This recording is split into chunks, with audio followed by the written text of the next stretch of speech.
दोस्तों, ये कहानी 17 साल की जिमी की है, जो कि दिवाली की छुट्टी मनाने अपने मौसी के घर कोची जा रहा था। जिमी का परिवार उसके मौसी के गांव में घुसा ही था कि जिमी को बहुत तेज प्यास लगी और उसके पापा ने साइड की एक दुकान पर अपनी गाड़ी रोक दी। तभी जिमी के पापा को कुछ लोगों की भीड़ दिखी। जिमी के पापा ने आसपास खड़े लोगों से पूछा कि भीड़ क्यों लगी है। कोई कुछ जवाब देता उससे पहले ही जिमी की नज़र भीड़ के बीच में पड़ी एक औरत की लाश पर गई। उस लाश को देखते ही जिमी को ऐसा लगा कि कोई परछाई उसे छूकर गुजरी है। तभी जिमी का ध्यान सड़क पर पड़े उस औरत के सजने और संवरने के सामान पर गया। उसने सबसे नजर चुराते हुए वहां से एक कड़ा उठा लिया। इतनी देर में जिमी के पापा उससे बोलने लगे, जल्दी चलो, और उसने जल्दी से वह कड़ा अपनी पॉकेट में रख लिया और वहां से चला गया। अपनी मौसी के घर पहुंचने के बाद जिमी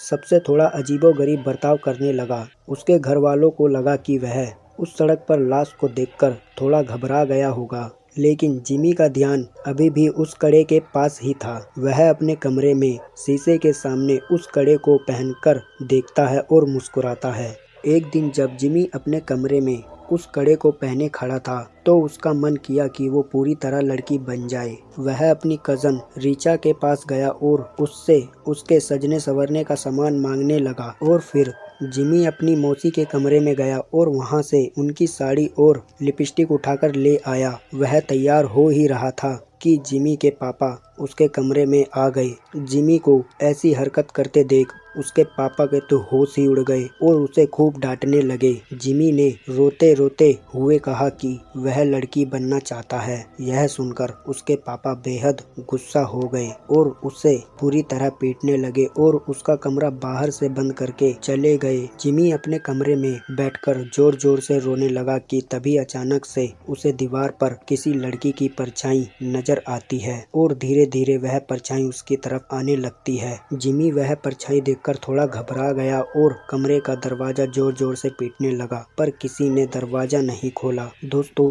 जब उसका दरवाजा नहीं खुला और जिमी ने पीछे मुड़कर देखा तो उसके साथ क्या हुआ, हम ये जानेंगे इसके भाग 2 में। हम मिलते हैं इसके भाग 2 में। तब तक के लिए बाय बाय।